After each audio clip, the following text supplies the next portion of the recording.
నీకు తిరిగి ఇచ్చే దేవుడు. రెండోది, దేవుడు నీకు స్పీడ్ ఇస్తాడు. అంటే మిడతలు తినివేసిన సంవత్సరములు నీకు ఇస్తానన్నప్పుడు క్రోనోస్ సేమే, అంటే టైం ఒకటే. నీకు మళ్ళీ స్పెషల్గా పాత సంవత్సరం గెలిపి అక్కడ నుండి స్టార్ట్ చేయవు. కానీ ఈ సంవత్సరంలో ఆ ముందున్న సంవత్సరం, గతించిన సంవత్సరాల్లో చేయలేని కార్యాలు కూడా చేస్తానికి డబుల్ వర్క్ చేయాలి. అంటే మీరు చెప్పాల్సింది ఏంటంటే, మీరు రెండంతల ప్రయాసపడటానికి సిద్ధమా? మీకు అర్థమయ్యేలా ఉదాహరణతో చెప్తా. అనుకుని చూడండి, ఒక వ్యక్తి 18 సంవత్సరాలకి 10వ క్లాస్ చదవాల్సిన, లేకపోతే 16 సంవత్సరాలకి 10వ క్లాస్ చదివి పాస్ అవ్వాల్సిన వాడు 10వ తరగతి 16 సంవత్సరాలకి చదవకనా 36 సంవత్సరాలకి 10వ తరగతి ఎగ్జామ్ రాద్దాం అనుకున్నాడు. కానీ అదే సమయంలో ఉద్యోగం చేస్తున్నాడు. ఇప్పుడు ఏం చేయాలి?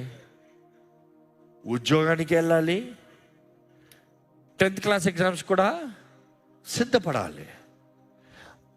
16 సంవత్సరాల ఉద్యోగం చేయాల్సిన అవసరం ఉందా? నేరుగా చదువుకుని వెళ్ళి రాస్తాడు. ఇప్పుడు 36 సంవత్సరాలకి కుటుంబాన్ని పోషించుకోవాలి, ఉద్యోగం చేయాలి, మరలా చదవాలి. అదే దేవుడు మిడతలు తినేసిన సంవత్సరాన్ని ఇస్తానన్నప్పుడు నీ కాలంని సమయాన్ని వ్యర్థపెట్టుకుంటే దేవుడు ఇచ్చేస్తానంటే అయిపోతాను కాదు. నువ్వు ఇంట్రెస్టెడ్ ఉన్నావా? కొంతమంది ఉంటారు పట్టుదలతో, ఎంత కష్టమైనా పర్వాలే, ఉద్యోగంలో బ్రేక్ దొరికినప్పుడు చదువుకుంటా, ఇంటికి వచ్చినప్పుడు నిద్ర తక్కువ చేసి చదువుకుంటా, ప్రయాణాలు బస్సు ఎక్కినప్పుడు చదువుకుంటా, ఎట్లన్నా రాస్తా, ఎట్లన్నా క్లియర్ చేస్తా, ఎట్లన్నా ముందుకు వెళ్తాను, దీన్ని బట్టి నా జీవితం మారాలి, నేను పైకి హెచ్చించబడాలి, నేను కష్టపడతా అని పట్టుబట్టిన వాళ్ళు ఉంటారు.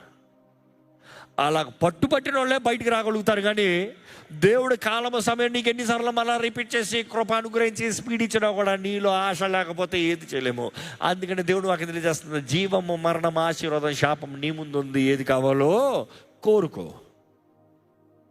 ఈరోజు ఎంతోమంది దేవుడు నమ్ముకుంటే ఆటోమేటిక్గా వెళ్ళిపోతా పైకి blessing. No no no no, కష్టపడు.